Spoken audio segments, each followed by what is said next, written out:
Hey, Bruiser Buddies, this is Wrestling Nostalgia with Dave Dynasty. Before we dive into the episode, make sure you hit subscribe on the podcast platform you're listening on. Also, follow me on X at The Dave Dynasty and subscribe on YouTube by looking up Nostalgic Dave Dynasty. You can also buy one of my shirts at ProWrestlingTees.com/The Dave Dynasty. Now, enjoy the show. Welcome to 1 hour of the toughest, roughest wrestling you'll ever see. That's right, Dick the Bruiser said it all. The big question, have you got the endurance? Have you got the brains to get past the excellence of execution?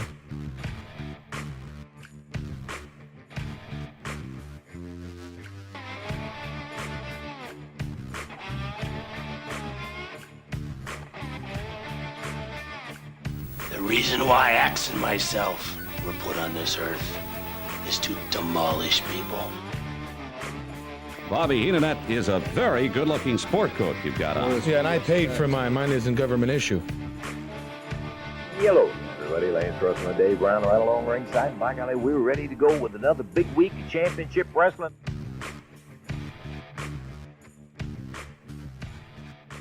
Greetings, wrestling fans, and welcome to Wrestling Nostalgia. I am Dave Dynasty. Thank you for joining me for yet another episode. Hopefully everybody's doing well out there. I don't have much for an opening, so let's get right to it. This episode, my guest is former member of ECW's Full-Blooded Italians, Big Sal E Graziano.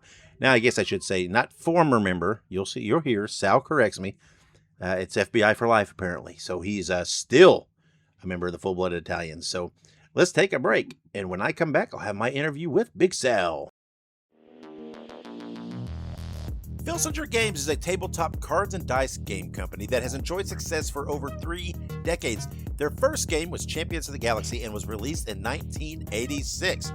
Champions of the Galaxy is a tabletop game that features professional wrestling over 100 years in the future. Humans, aliens, and monsters battle in the Galactic Wrestling Federation for belts. Legends of Wrestling features officially licensed wrestling cards featuring stars like Ted DiBiase, Jimmy Snuka, Harley Race, and many, many more, including game sets for independent promotions. Each match takes place in real time. The action is fast and furious, and all the things that happen in pro wrestling, like cage matches, outside interference, 3-man tag matches, they also happen in the games. You have the opportunity to run your own wrestling promotion involving either real life stars or fictional characters of the future, or you can mix and match both. Visit filsingergames.com for more information and to order the games today. That is Filsinger Games, FILSINGERGAMES.com to order now. If you like horror movies, be sure to check out Dave Dynasty and Ike Isaacs on the Listen to Their Screams Horror Podcast. It is available on all podcast platforms and on social media at Listen to Screams. That is Listen, the number 2 in Screams. And welcome back to Wrestling Nostalgia. At this time, I'm being joined by a former member of the Full-Blooded Italians in ECW, Big Sal E Graziano. Sal, how are you? Well, to be fair, I'm still a member. They call me all the time and ask me questions. I'm not former. Like, they don't just ignore me. Come on. Yeah, okay. I guess matter of fact, we just did Austin Championship Wrestling in Poughkeepsie. Yeah. And I was asked. It was really nice. I got to do some commentary, which was great. Yeah. And Zach Clayton, Guido, and Danny Doring were the FBI that night, and Danny, it was great. So yeah, we it was a lot of fun. It was good times. So Danny did the FBI that night. Huh? Oh, Danny channeled Tracy Smothers. Yeah, I can see that. I have never. It was amazing. It was absolutely amazing. I bet. All right, well, let's talk a little about you. And I apologize then. No, not former, just a member of the FBI. Yeah, always going to be a member. That's right. Let's start at the beginning. Who trained you? Where did you get your start? Johnny Rods. Okay, so Johnny Rods, who's right now, he just through his Hall of Fame and everything else. My first, the first wrestling thing. So, of course, if you ask anybody in my age bracket, they'll all tell you the same thing. We all watched wrestling on Saturday mornings. We all went to the shows with Dad, Grandpa, Mom, Dad. It didn't matter. We all went to the locals. That was back when Vince was running churches in Brooklyn and stuff. Mm-hmm. So it was like, you got to meet the guys. You got to meet Sergeant Slaughter and the Samoans and Swede Hansen and, Captain Lou.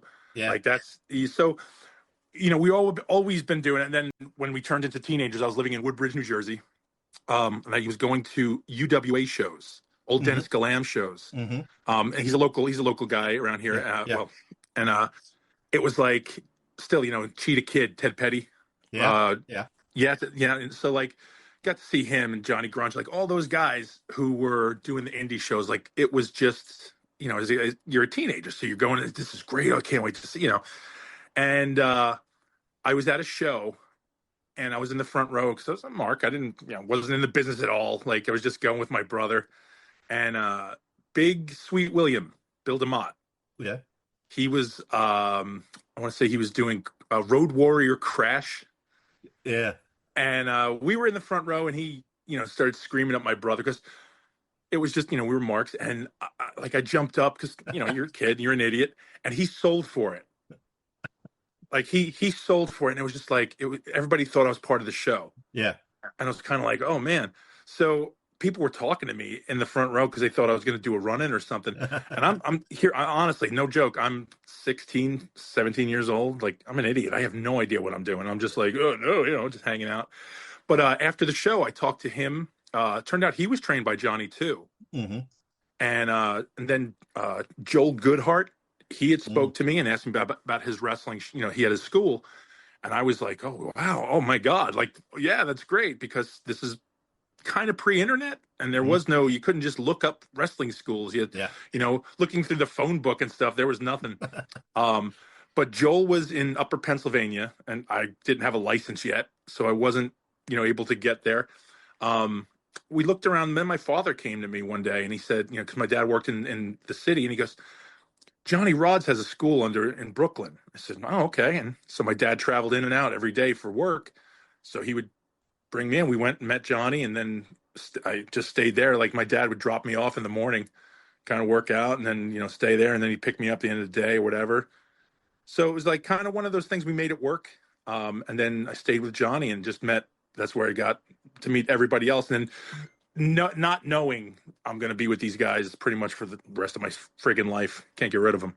Yeah. And I mean, if you're trying to break in at that time period, right, the Northeast is almost where you had to do it. I mean, it was exactly. Yes. It was that's all the Indian wrestling there really was. And where the right schools were and things like that. I mean, because then you had the Samoans in Allentown, which again, at the time I was 16, 17 years old, that might as well be 10 million miles away. Right. Yeah. I live in Woodbridge. New Jersey. So it's like Allentown, Pennsylvania. Where the hell's that? Even my first show, Hackettstown, New Jersey. Right. I thought that place was the sticks. I'm like, this place is a dump. They have cattle unloading in the middle of town. I years later lived in Hackettstown. You know what I mean? So it's like, it's just ridiculous how like all the world works in circles like that. You just meet all the people you met at one point and people you never thought you'd see again. These people are in your life forever. So go ahead. Sorry. No, I was going to say, and one thing, any of us that read the magazines, all the aftermags and different things about the Northeast that's also where former TV talent often went and kept working, which you got to work with a lot of those guys at the beginning of your career, right? I mean, luckily, what an introduction. I mean, that's pretty wild.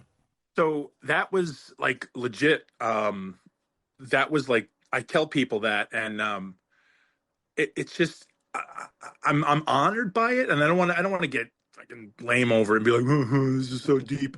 But I was really honored by it. Like, I got to travel with Cousin Luke, SD Jones, JYD, Nikolai Volkov, Ken Patera. Like those guys were my whole summer. Yeah. Like that's what I did my first summer in the business. I worked with those guys and, and they all taught me. And I, guys like Vito LaGrasso, right? Yep. Angel from the Baldies. Yep. Those were the guys who I came in with. So Vito was there long before I was. He was already established more or less in the local. But I was some new idiot who came in and they were super cool. And I got to learn old school. Like I got to learn the old school stuff. Yeah. A lot of those guys like you in your, that time period, that it's so weird because that's that bridge from the old and the new, right? Because you guys are still that last Vespiano, those guys doing the car trips with these guys, learning in the cars, but yet you're also, as you get started, it's transitioned over to this new thing. So you guys bridged that gap. Yeah, you know what? And at the time, and I always say this, and it's popular, unpopular, it doesn't matter, whatever. But like, NWO era kind of killed that old school shit. Yeah. Sorry, I'm cursing. No. Say whatever you want. The NWO killed that, where heels, baby faces, that was gone. Yeah. Now it was everybody has to be an edgy heel. Yeah. Even if you're a face, you gotta get edgy and be funny, have jokes and have that. Yeah. It just ended the era of that. But like, and again, even us, like, there was a joke. Johnny Rods at school, would go to a school and then go to work out. Johnny would hit you with a chair, a brick, a 2x4, whatever was laying around, and he would laugh and he'd go ECW, and you couldn't get mad because he yelled ECW. Right. But he could hit you with whatever he wanted to hit you with. He could a ladder, whatever was laying around, he would grab and hit you if you weren't paying attention. And if he yelled ECW, you can't get mad. So funny, because that was the joke. Like, that was the transition. Guys like Dances with Dudley's, Big Dick, Bubba, all those guys, they had come through the school. They'd stop by, and Adolfo, Dances with Dudley, he was from there. Bubba had been around, Big Dick had been around. So like, all these guys had been around, and ECW was still one of those, like, I'm drunk, I'm going to watch this at 2 a.m. Yeah. Yeah. That sort of thing. It wasn't quite the big pop it is, that it has now. Yeah. And I mean, that was the thing. It was like, nobody strived to be there. Yeah. Like, it wasn't like, oh, I want to go to ECW. It was just like, oh, wow, okay, cool. I was given this opportunity. Let's go. Let's try this. Yeah. So then let's talk about that, right? Around 98, you went to ECW. How did that opportunity come up? 97, Devon Dudley. Okay. So, again, Devon and me, we, worked together, in Johnny's, and it was, he had, the first day he had said to me, he's like, hey, I want you to come up. I said, sure. I broke my ankle in Martin Luther King High School at an indie show. Oh, no. Because I did not wear boots. So this is a true story. I forgot my boots like an idiot. And we did a show, and I didn't have I didn't have my boots. So I'm like, you know what? I don't want to go out. I'm going to go out as a Samoan, because it was as a joke during the summer. Jimmy Snuka had me wear my hair down. He said, you could be Samoan, brother. And he made a joke. And so I went out and I did a stupid Samoan thing. Like, it was just ridiculous, because I'm not. And, and I felt weird. And I was like, okay, yeah. So we did it. Cousin Lou comes over and he says, hey, do you want to go out for the Battle Royal? I said, yeah, sure. Why not? It was like an afterthought. I went out. I went over the top rope chasing someone else, and I hit my ankle on the guardrail, and it broke. Oh. Just as we were going home, and it was just like, oh man. So I was like, oh, I sprained my ankle. And I got home and my ankle was black, and it was just like, and then Devon's like, hey, I want you to come up. I'm like, well, kind of have a problem with that. So it waited a while. And then the next round he said, we're going to be in Queens. Are you around? I said, yeah, I'll make it.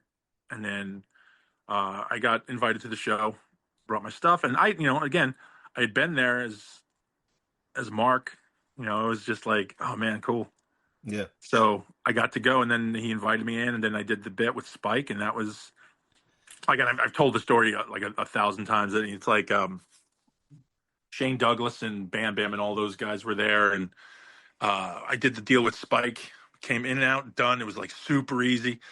And I come in the back, and, Spike comes over to me, and he's looking at me, and I said, hey, thank you. And I go to the back, and Shane's sitting there, and he's staring at me, and he goes, oh, you fucked up. And I said, what? Oh man. Like, so now I'm like pissing myself. Like, oh my God, I fucked up. And he goes, well, you got a spot. And I was like, oh my God, yeah, get it. All right. And everybody starts laughing. It was kind of like, okay, great. But yeah. But yeah, that was the first night in Queens. And it was just like, again, it's one of the things I'll never forget it. It was fun. It was like, I felt like I was drunk. one of those things like it's like you just don't remember everything because everything just felt like you were in space. Yeah. And then I realized, then you go home and you're like, oh, I'm in ECW. That's weird. Yeah. And I don't know. Okay. If somebody listening may not know, right, that you're talking with Spike, right, the 30-second match, or whatever, right, the Yep. kick to the balls, acid drop, when they were doing the Spike Giant Killer stuff. Yeah, they had no idea what he wanted me to do, and he said, go out and start posing like Hulk Hogan. So here it was. I was doing this Hogan bit where this big fat guy come out and he posing people, he booing me because they don't know who I am. They know nothing. Yeah. And Spike comes out, hits the, Giant Killer shit, and then it was good. It was like, and then me and him did that for a bunch.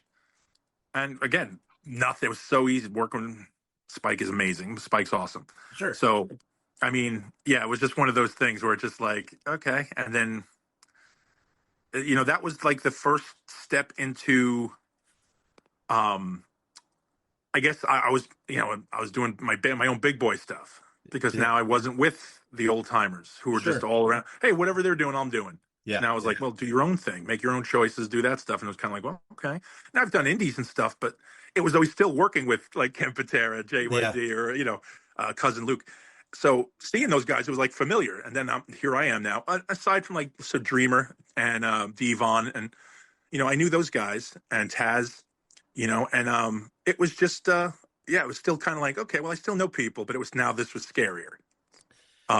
Yeah. Yeah. And you said, right, they didn't really know what they were doing with you yet. Nope. Right. And no. Obviously it worked, a little bit with Spike. That was playing into what they were doing. It worked. When did the direction come with, hey, maybe we'll put you with the FBI? Was that when Tommy and Tracy left? No, I was, so I'm terrible with times and names. Yeah. So like, I don't get the pay-per-view names right. I don't, all that shit. I'm not good with it. They were going to do a thing with me. It was brought up. Me, Danny Doring, and Chris Chetty. So I'm sorry to wander on this, but it's like I met people from Woodbridge in my area that I didn't know. So Dawn Marie, I went to high school with her. Yeah. We had no idea. Yeah. Neither of us were in any contact with the other. Danny Doring, he was next town over. He was at JFK. So it's like, I met these guys and I'm like, oh, where you live? And he's like, oh, here. I'm like, oh shit, I'm over here. And she's like, I'm like, where you live? She's like, oh, I'm over here. So it was just kind of like one of those things. Yeah. So they were going to do a thing with me and Danny and Chris Chetty, because Danny and Chris Chetty were going to do like a night at the Roxbury gimmick. Okay. All right. And then I was going to be the bouncer, and they were going to call me Sally Nightlife, and I was just going to hold a disco ball over their heads and have and have like the rope so you can't cross, so nobody else can come in the club unless I let them in. Like that was the whole bit, and we wound up never doing it. And then they were talking about it. Then they put me with Just Incredible. I was with his circus for a bit. And then we were doing the one show, and they just kind of said, why don't you go with Guido and put Guido on your shoulders? Yeah. I was like, sure. I mean, they could have told me to put a nail through my arm and I would have been like, all right. So it was like, okay. So we went and did it, and it was kind of like, okay. And then we did the pay-per-view with Tommy and Tracy and me and Guido. And we came out with the flag and everything else. It was just like, it was literally Paul being like, how about we do this?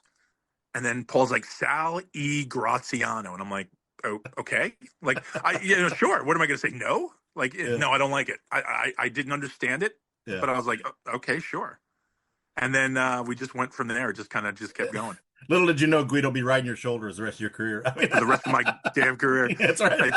But it worked, right? It was memorable because it always did. It always worked. Yeah, the big little thing, right? It was little Guido, big Sal. It was. I mean, it was one of the things like, well, let's give this a shot. And Guido being Guido, I don't know if you've had any interaction with him. Yeah, a little bit, a little. Okay, so you understand. A little weird. He's intense. Yeah, and he's a professional. So we have to talk about this 1,000 times. Yeah, we have to make sure this is hammered down. And he's constantly nervous because he never, nobody wanted to mess up. And then you add Guido on top. You add the Guido intensity on top of that. Yeah, and it's just 100 times worse. which was hysterical and always made for great stories. But like to do the different stuff, like when we started doing the jumping off my shoulders, people were like, "Oh, that's great, that's great." It's like the simplest thing. It's like that just makes sense to do. Like it just made sense. People were like, "Oh, it's great, it's innovative, it's this." It's like, all right, sure. How else are we gonna get out? Yeah, it's like, all right, sure. But yeah, and it was, I'm like, it's literally a footstep up from the top turnbuckle. It's not even like an extra, like, it's like, okay. Yeah. But it came down to, Joey Styles selling it. Oh, from 9 feet in the air, that sort of thing. And that's honestly, like, you got to thank, that's why everybody, like, all the people who get overlooked, I don't want to say overlooked because he's not overlooked, but the people who get overlooked are the people who made our characters great. We had a lot to do with it, sure. But the people like Joey and people in magazines and guys like Bill Apter and stuff like that, they made our characters like more. Yeah. So it was cool. I like, that's to me, and that's part of the business that I love. I like the creative side of things. And even to this day, like, even if I get sick of wrestling, or, it's just kind of like, oh, but I still like the creative part. I like seeing new stuff. Like, okay, that's cool. It's a good idea. Yeah. So. And not only was Joey so good, but I mean, he was so good by himself, which was, that was next level. I mean, there was no one to feed off of when he's calling that. And that's Absolutely. Great. I guess this is a side note. I didn't really have this, but recently George Tahinos passed away. Oh, yeah. Yeah. Which you speak of, guys, right? This is the unofficial, official ECW photographer, right? I mean, pretty much any picture you see related to ECW. With George Tahino. It's George. Yeah. Yep. And what a guy. I mean, I talked to George so many times, and he was so fun. He was unassuming. Like he wasn't, he wasn't like on top, like, oh, I do the pictures. It was never him. He was just cool. Yeah. It was always like, I'd share something, right? I'd share something and he'd message me, "Yo, Dave, that's my picture." Yeah. And I'm like, I didn't post it, man. I just said, "Oh, that's I know. I'm just telling you." I took that picture. I'm like, all right, George. He's like, oh, then he's always, "Hey, by the way, man, I sell prints. You want to buy me?" He was always trying to sell me some prints. And everybody at ECW is a hustler, man. Everybody got to get your stuff out. That's right. Yeah, but so then later, Tony Mamaluke comes in, starts teaming with Guido. Now I don't know Tony, right? Never interacted with him. Awesome guy. Yeah, he seems super intense as well, though. Does he match Guido in the intensity, or is it different?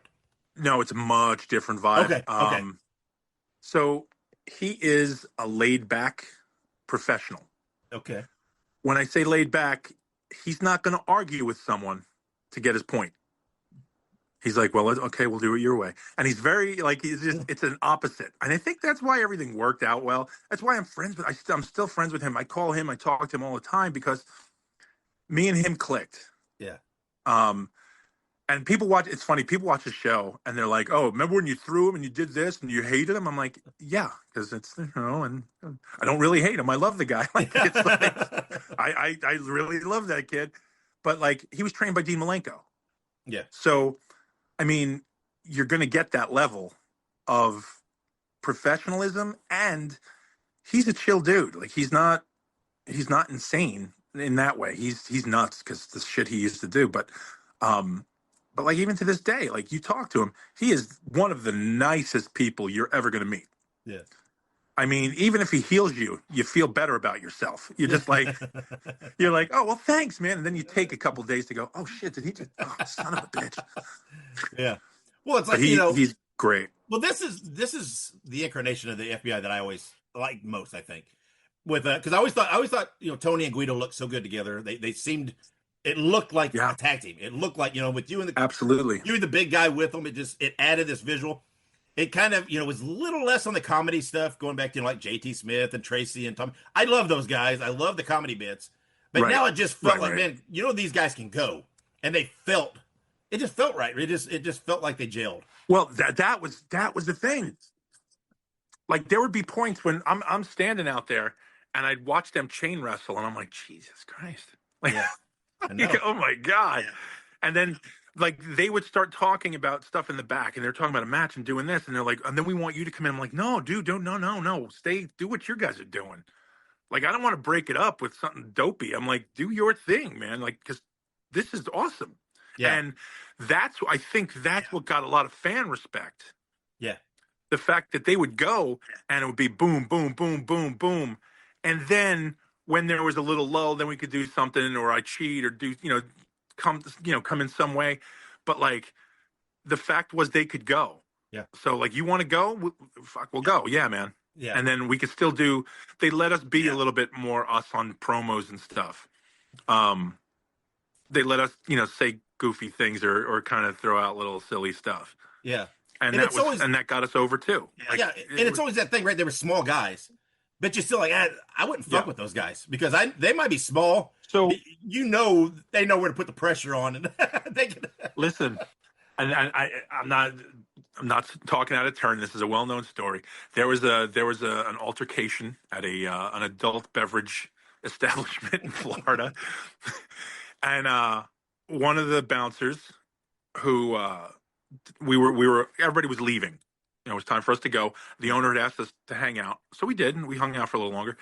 And the bouncer came and was like, "Okay, everybody got to go." And he happened to come across Guido, and he gave Guido the "Okay, buddy." Gave him the little nudge, and Guido's like, "No, it's okay." And he's trying to explain, and he's like, "No, we're cool, we're all right." And then he goes, "The guy said we could stay," and the bouncer's just like, "Okay," and he pushes Guido like dead center chest push. And I looked across the bar and I saw arm go over, and he arm locked this dude, dropped him like a habit, bad habit, man. And I was, more happened after that. But seeing that and watching him take down a much bigger dude, it was just like, he's legit. And he was legit. Yeah. Guido was a shoot fighter for the longest time. Yeah. And I know, like everybody says, "Oh, you're a shoot fighter. I'm an MMA fighter from Japan." Legit, he was. Mm-hmm. It's like, okay. Yeah. And it's even Tony. Tony, I've never seen bigger balls on someone when it came down to it. Yeah. But I've seen incidents where the first guy out there is Tony. Yeah. So. Yeah. Those were legit guys. Yeah, definitely. Yeah. And the time you were there, right? These are the last years of ECW, right? And that time period has been, well, like all ECW, but particularly that end has been, oh my God, dissected, talked about, hypothesized, whatever. It's just, ugh. Let's talk. First of all, you always hear about ECW in the locker room and that camaraderie, that family. Yep. Even at the end, how was it? Was it still this close knit Island of Misfit Toys? That's why it was. I think it was. Everybody was looking out for other people too. Like look, there's I'm not going to lie and make it sound like some magic land. There's a few people who they were out for themselves, and sure. When money dried up, they couldn't care less. Sure. Yeah. There were others who didn't prescribe to that. There were others who felt that this was something worth fighting for, keeping, whatever we could do to help, that sort of thing. Meanwhile, we had no idea. But here we are trying to put out fires. Yeah. And the rest of the ship is going down. But like people, you get the call. "Hey, did you hear what happened? Oh, what's going on? Hey, did you get a call? No, did you get a call? Oh, okay." It was everybody who was in their, I don't want to say their clique, but because the locker room it was a big clique. Like there were people who were, who were all about family. And then there were people who were just like, well, unless I'm getting paid, I don't care. Yeah. And that happens. But again, we all got calls and we're trying to keep each other in the loop. Yeah. So if somebody got a call about something, it would immediately call the next person. "Hey, check it out. I just got a call. This, that." Yeah. And then when people stopped getting calls, nobody had any news to report. It was like, oh man, what the hell? So there was a fear though, right? There was a feeling of, oof, maybe we're treading a little water. Well, it's like a show by show type. I mean, was there a little bit of that feel? Yeah. Because, like when we would come in for the weekend, we'd get to a venue, and somebody would be like, "Oh, hey, did you see WCW closed down?" And we're like, "Wait, what?" That sort of thing. And they're done. They're done. Wait, what? How did we beat them? How did we get past? And that's, that was the thing. Yeah. Because how are we not canceled and they are? Yeah. Right. And it was like, that was the big push for us. Like we were all like, wow, we've gotten better than that. So now we're number 2 technically. Sure. Wow. You know, like it's like, oh man. But then again, all of a sudden, like the vibe changes and you're like, oh, we might not be coming in next week. Wait, what? Yeah. Or somebody didn't show up for this show and you're like, wait, what happened? What happened? Yeah. Holy crap. What happened? Yeah. So yeah, it's there were times when you do get the oh shit vibe. And then there was times when you get the like the water cooler shit, where it's just like, oh man, holy crap. Yeah. So, and you see the videos and stuff of like events and things of like Balls Mahoney. It seemed like he was ever the optimist, right? Always saying, oh yeah, man, brother, he's just getting this deal and then we're back on. And I mean, was he like that in the locker room? Just the ever, so because he lived ECW.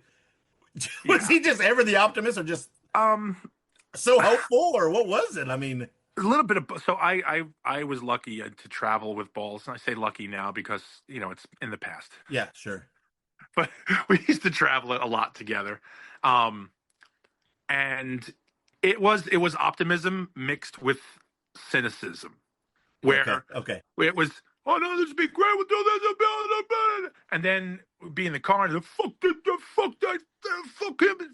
and he was, because he was worried too. Yeah, sure. It's like, I mean, he's human and he has human problems despite what you think.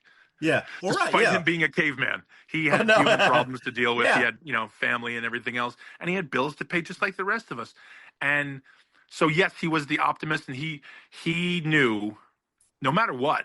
Like honestly, if ECW closed the next day, he would write out the rest of his life as, I'm going to go kill other people with chairs. Sure. I'll kill them in the indies. Yeah. Yeah. And so were you there prior to their deal with TNN, or did they already have that deal in place when you? Oh yeah. No. Yeah, okay. I was there. I thought so. So when they got that deal, when the TNN deal came, right? Yeah. Yeah. And we all know how that turned out in retrospect. But at that time, when bam, you get news, hey, we're on TNN. This is a national. Did it all of a sudden everybody just go, yeah, we're there. We've got a national. I mean, were there people thinking this is the savior right here? 50-50. Okay. It was like we went to a lunch thing. I say again, my brain's a mess. We went to some kind of lunch thing, a meet and greet sort of thing, where we met people from TNN. And I always labeled it as very Davey and Goliath people. Like they just seemed so like put together, and if you were to talk to them, they'd be like, well, praise God. And you're like, okay, sure. All right.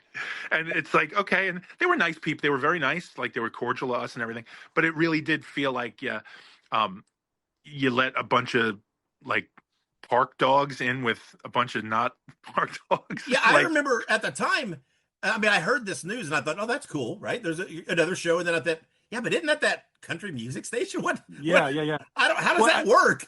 So there's party that's like, oh, cool. We got a bunch of rednecks. So this will be great. Yeah. And then you turn out, it's like, well, TNN's not really redneck. TNN is more like, hey, let's wear our button ups and our bolo ties. A little shinier, isn't it? Yeah. We're more Garth Brooks than it is Toby Keith. That's right. Yeah. That's what it's like. It seemed peculiar, but I thought, well, I mean, anything I get, it was all right, but. And it didn't turn out that way, and it real quick. And that was the thing too. We all said, oh well, cool. Let's see what happens. Sure. And everybody had that in their head of, you know what, they could change. We're not going to change. Sure. We're going to do whatever we want. F them. Yeah. And obviously that didn't happen. No. And I got to touch on because and I know you probably told this story a million times, but we got to mention that in the history books. Big Sal's got a win over Scott Hall at a 2000 ECW house show. Mm-hmm. But I've heard you tell the story, and it's not. But it's not just that. There's more to the story, right? Because it kind of shows the character of a Scott Hall, though, right? Yes, 100%. More than just being it's a win, it's a local guy. It shows what Scott Hall was. Yes, 100%. And that's why, like, to this day, when if so no joke, I'm just telling this anecdote for a reason. Some indie idiot in Florida. I was living in Florida for a while, and some indie moron came in and he was talking about him and Scott Hall hanging out in 2001 or 2002 and how they were doing rails off of cars and derp. And I said, dude, like, because again, he's just talking out his ass, and it's like this. No, I had to stop him. Like, put it this way: I don't go around and be like, I'm in the ECW. I've never done that to anybody. I've never been like, do you know me? I've never done it. Yeah. But I had to be like, I had to tell this guy, I'm like, you're an idiot, and I was like, you're a moron, and he's like, what do you mean? You don't even know? I said, I do know him. I said, stop. Yeah. I said, you're an idiot, and then he's, when I told him, he's like, oh no, and the best part was he told me I had died years earlier. He said, no, Sal E Graziano died. I said, yo, he did, like 3 times. But yeah, Scott Hall was amazing. And then I got to speak, and this is the one that I know I hate doing this because it's like I hate people on Facebook when somebody dies and they have to show the picture they got with him at a fan convention. And it's like, dude, shut up, stop it. Yeah. Or it's like, oh man, Mark Hamill died. Oh, well, here's me and Mark Hamill at Comic-Con. Yeah, you weren't hanging out with him. You paid him $500 to take a picture with him, you dickweed. Yeah. So we were at a Legends convention at the arena, at ECW Arena. And Scott was at one of the tables, and I went over to him and I said, I don't know if you remember. He goes, oh, shut up, man. And he starts talking. We start laughing. And I go, I pulled out a $10 bill, and I was like, can I get it? He goes, get the fuck away from me. So we're laughing. And I told him, I said, I want to thank you. I said, I honestly, I never got to, I said thank you that night. I go, but I never got to thank you. That was amazing. You took a shot and you did it. And he goes, no, man, it was great. We had fun. And he goes, and, I wish I could have helped you. I said, you did. Yeah. You did, man. But like, no pretense. There was nothing else. He didn't want anything. Nothing I could do for him. You know what I mean? Like, but he came and he brought it up. Said to Tommy, why don't we do it? And, despite Dreamer, no, that's terrible. It's a terrible idea. Spot on.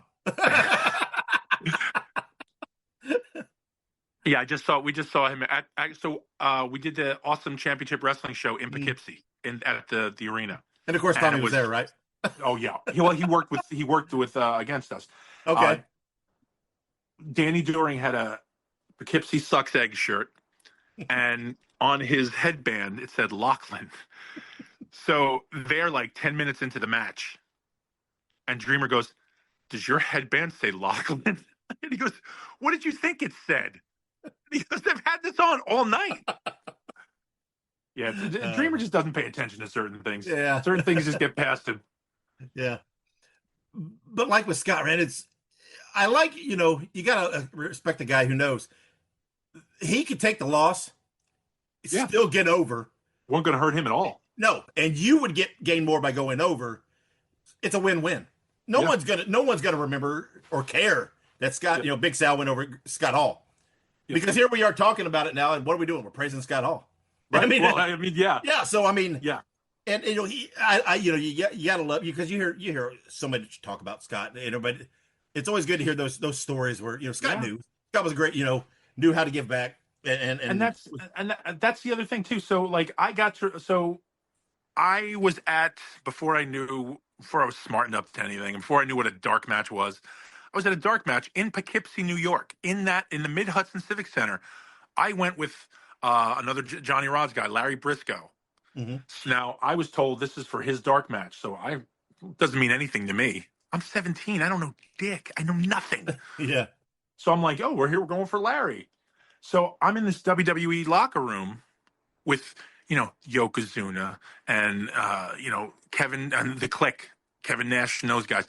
I was petrified because Kevin Nash gave me a look, and I guarantee you, like, he couldn't remember me from shit. Yeah. But all these people who were there, and at one point, it was like, what's his name? 1-2-3 Kid. It just came from doing some sort of a skydiving promo.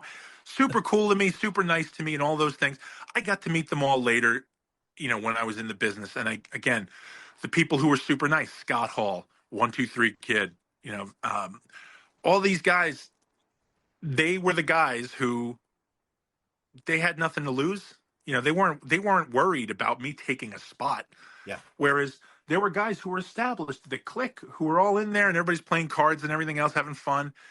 And just you took a second just to bust my chops or give me a dirty look. Like, I'm not here for your job, dude. Like, I mean, seriously.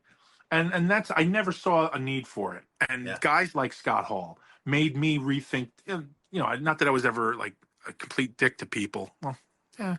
But like people in the business, if I met somebody new, why shit on them? Why shit on them? Like, this kid's not going to take my spot. Yeah. He's not here to carry Guido out to the ring. You know what I mean? So that's the thing. It's like, just any chance you got to help somebody, help them. And the same thing. I always felt the same way with fans. Like, people talk about fans, oh, they're annoying, and now with this, I know it's a different era. Oh, I was mobbed by fans. Where are you, you poor bastard? Yeah. What are you in the business for, man? Oh, there's a fan following me. Yeah, okay. Well, if he gets out of hand, smack the shit out of him. What do you want me to tell you? Like, what, are you going to cry about it? Yeah. Stop. Enough. But I never saw a need to tell nobody, no, you can't have an autograph right now. Sure. Or if I can't do it now, I will come back. Please be here. I'll come back and do this. Yeah. I'll get you after the show. I promise. Meet me in the back. Come in the back. Yeah. And, you do those things because why? Why be a dick? There's no reason for it. And that we already have our spot. We have our shot. We've been on TV. We did our thing. We're not losing money. It's costing us nothing. Yeah. And that's sorry. Not that. No. Kumbaya, but dude, no. And that, I mean, that applies to everything, not just wrestling, right? Why be a dick? Yeah. I mean, it's just.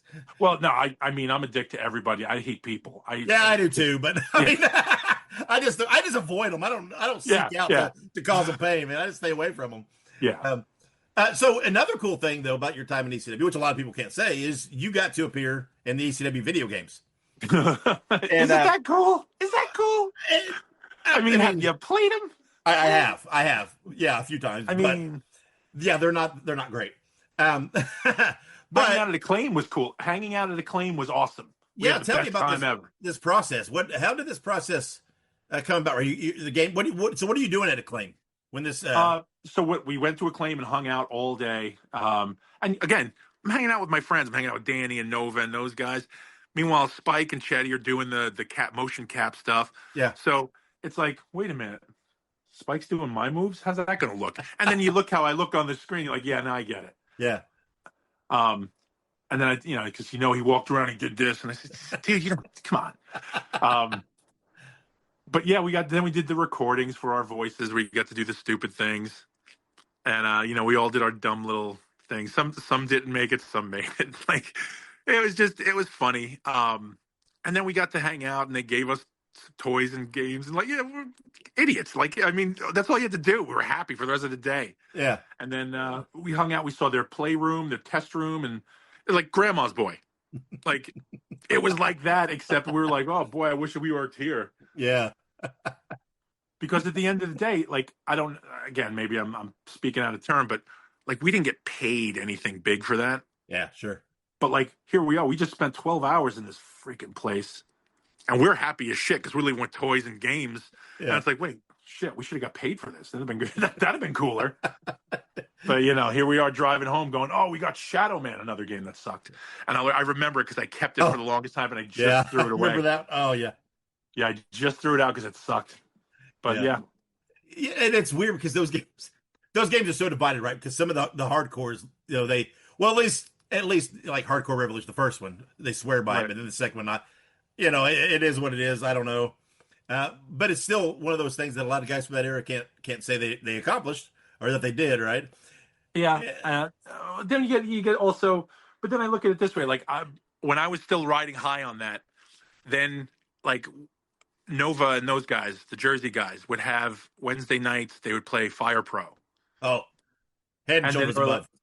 Right, and then it would be like, oh, well, we made a Sal E guy. Oh, we also made a Bill Cosby and a Freddy Krueger too. So you're like, oh, okay, cool. That's all it takes. Yeah, this wasn't that big a deal. No. Let's be fair.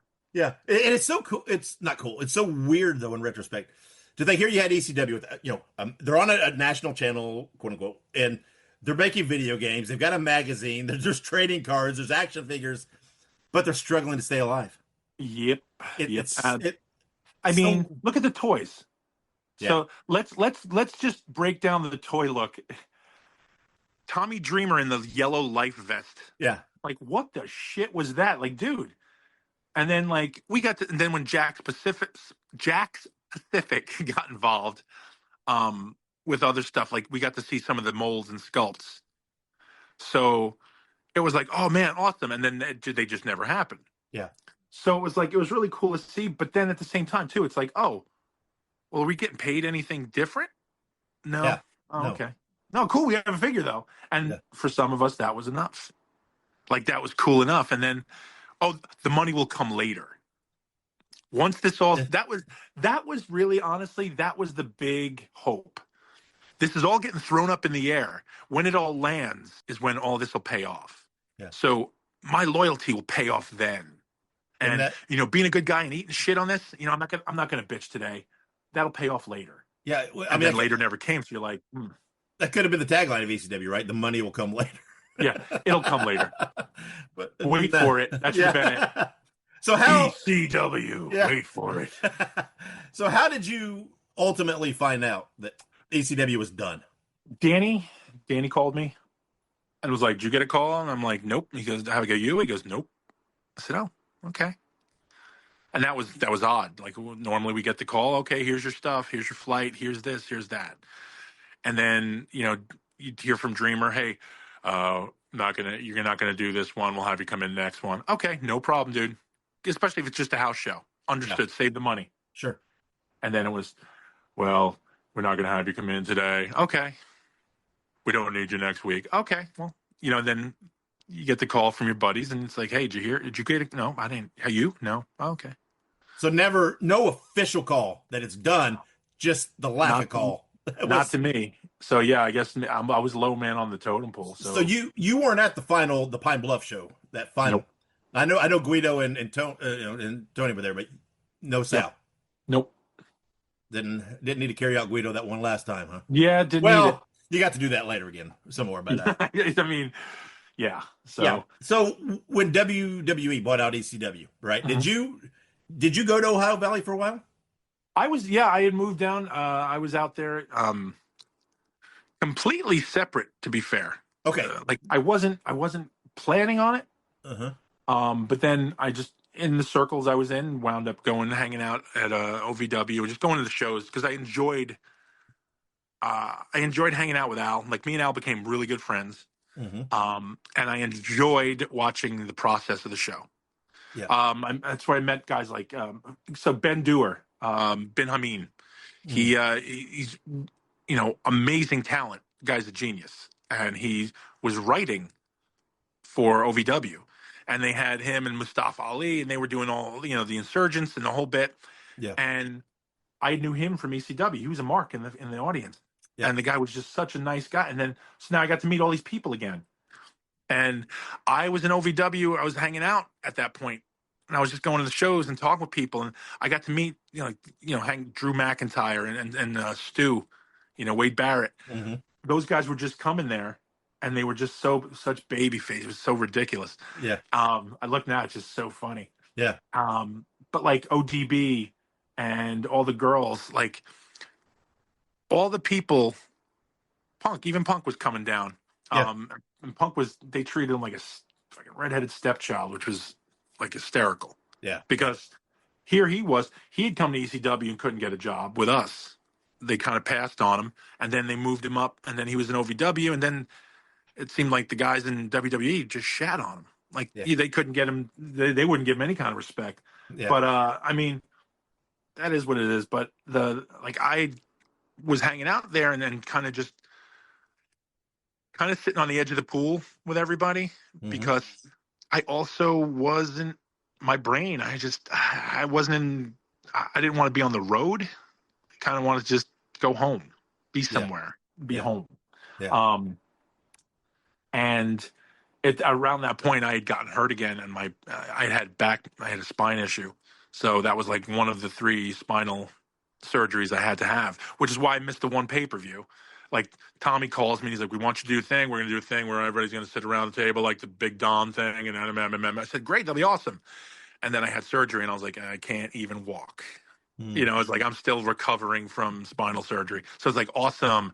And that was the night Meanie wound up taking the hit from JBL. Oh yeah, yeah. Yeah. And like we all talking because like me, I was like, oh man, wish I was there for that because shit. Yeah. Well, so you did a TNA appearance, right? Was it just the one? Yep. Yeah, Yeah. we did the one, and then they wanted to bring Tony and Guido back, and I was like, okay, cool. But they were again treating them more seriously. Yeah. It was like we don't need the comedy bit. Yeah. Sort of. So yeah, it worked out. It worked. Honestly, I enjoyed the TNA part, and I got a lot of exposure from it, and a lot of people like booked me, and it was cool. I had a great time, but like after that, it was just kind of like, all right, that's fine, because again, I was also settling in. I was getting married, and like, so it was kind of like, all right, yeah, I don't need this anymore. Yeah, and you did a few shows around 2009-ish, and then you said, like you said, you're doing a few shows here and there. So I did them for my friends, guys who I knew. Hey, you want to do this? Sure, man. Yeah, come in for you, no problem. Yeah, I mean, that's right. That's fun, right? No pressure, no career, fun. Just getting to go hang out with the guys. Yeah, and it's like, I'd come in, and again, there were certain times that people would yell at me because I do charity shows for people, and I would go, and there's, oh, you know what? Give me gas. We're good. Yeah. Because I drove here. It was nothing. Yeah. I didn't have to fly nowhere. You were fine. Spend that money something else. Do whatever else. Yeah. Or, oh, will you do my show? No, I don't know you. Yeah. Well, you just did this show. Yeah, because I know that guy. Yeah. I know him. I know he's a good guy, and I'm paying something back. Maybe that was always my thing. I never saw myself as I'm not a huge talent. I wasn't an innovator of much. You know what I mean? Like, it's just like, but I understood what I offered to what we're doing. You're going to have fun. We're going to be entertaining. End of story. Yeah. You wanted me to do something? Sure, I'll do it. Like, whether, again, and this is cliche, 10 or 10,000, you do the same show. Sure. So when we would have shows for like, I'm trying to remember his name. I don't want to screw his name up. There were Jersey shows. We do the high schools and stuff. Johnny Falco, Dapper Johnny Falco. We do shows for him, and we'd work with like the headhunters, and they would be like, "Oh, let's jump through tables." And it's like, bro, relax. We're in a high school. There's 50 people here. We'll do a big spot. We don't have to kill each other. Yeah. Yeah. And again, why risk hurting yourself? We're all old fat men. Stop. And it'd be like, okay. And you want me to jump through a table? I'll do a table. I have no problem. Doing tables was easy. I had no problem with it. Yeah. Yeah. And it was one of those things of like, I know how this works and I know how to do it, so I can keep doing it. But then, you go and you do the show, and then they're like, oh, well, we come to our show. We want you to do that. I'm like, no, that's stupid. I'm not doing that. I'm not doing it for your backyard wrestling fed. Yeah. But again, I'm not shitting on you. I'm just telling you, I'm choosing not to do this. You got guys. You look at guys like Crowbar. Yeah. Right. Crowbar is doing insane things. Okay, and he is in amazing shape, and he's smart. Crowbar is one of the smartest dudes out there, and he knows how to do things so he can keep doing them. Yep.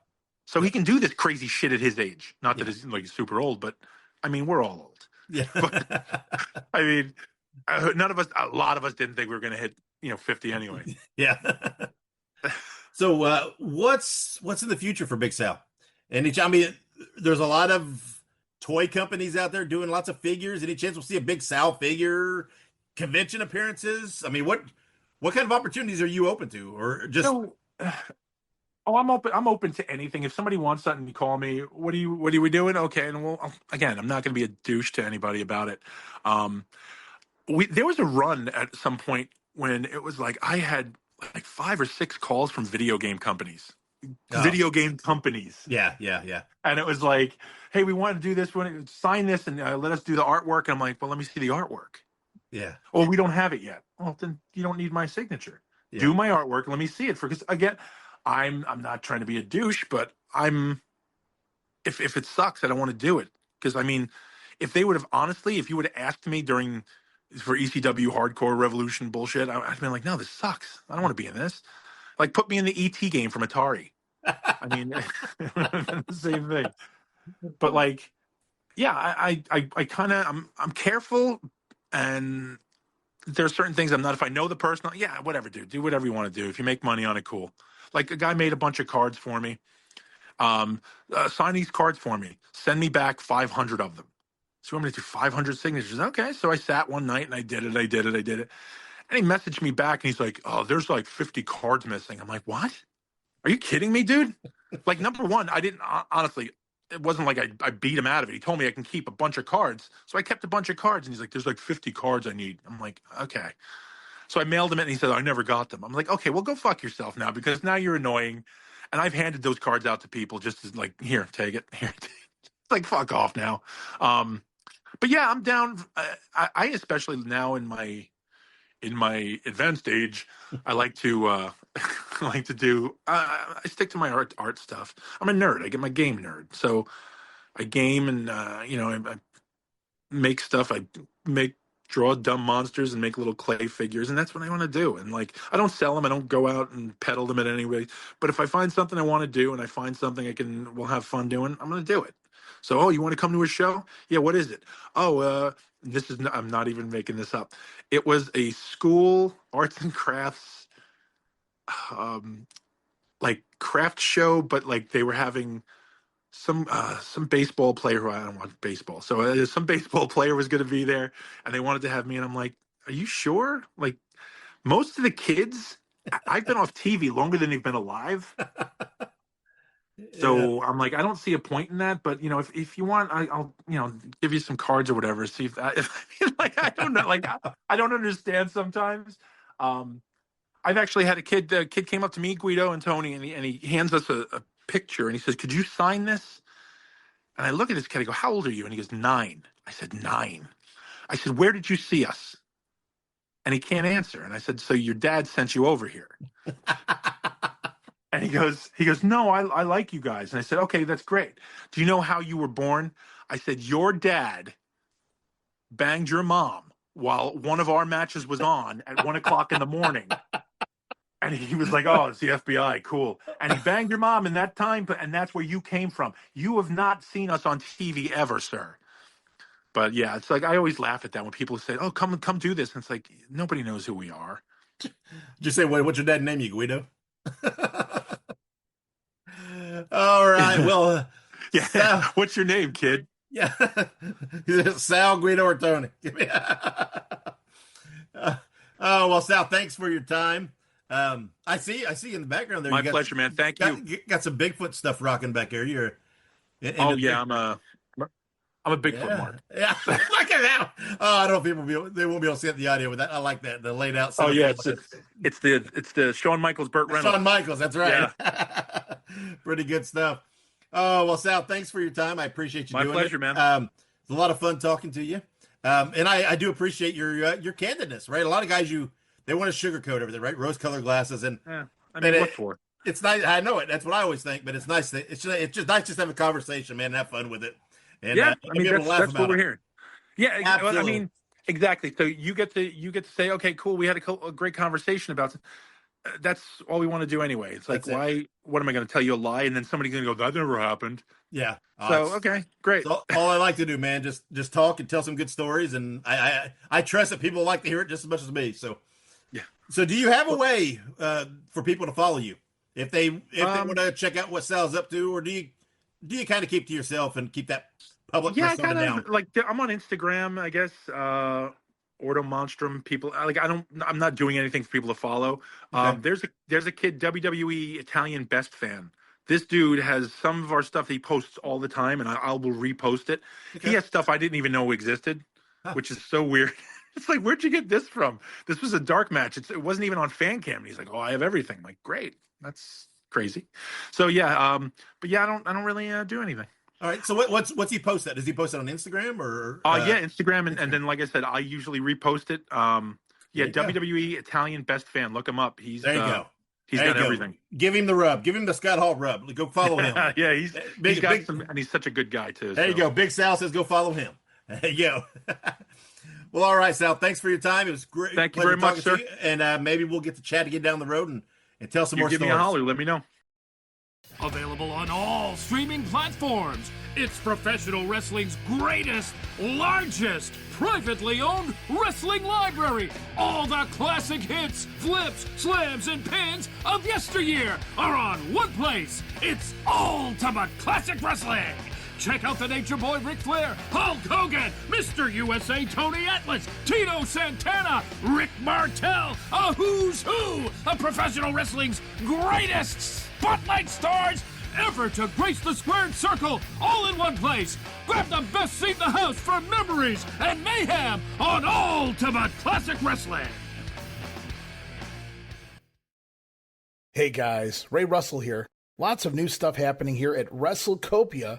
If you haven't checked out our website at rasslepod.com, it's a great way to keep up with the latest episodes of all of your favorite Copia programming, from the Wrestling Memory Grenade to Regional Wrestling with the Territory Talk, the Wrestling Stoop with the legendary Bob Roop, and of course all of those programs also available at your favorite podcast streaming platforms.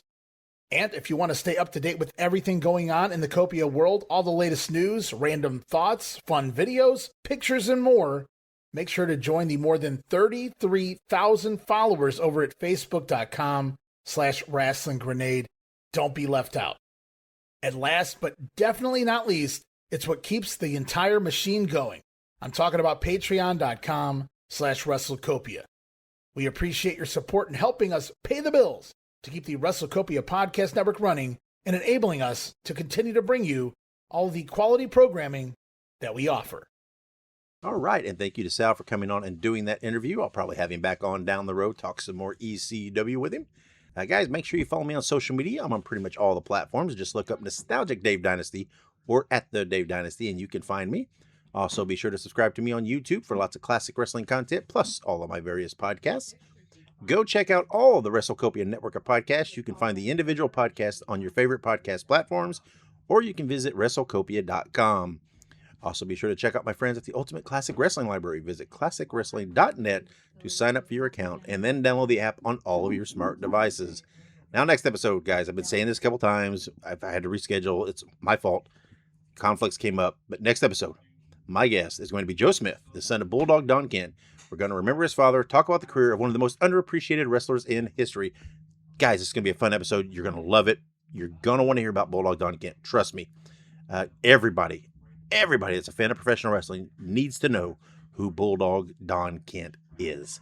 So thank you for joining me. Make sure you subscribe, guys, and we'll see you next episode. And remember, wherever you go and whatever you do, be good, be safe, and always keep on growing.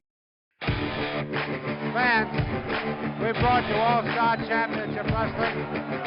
This is Sam Manager thanking you for being with us and saying until next time, so long, everyone.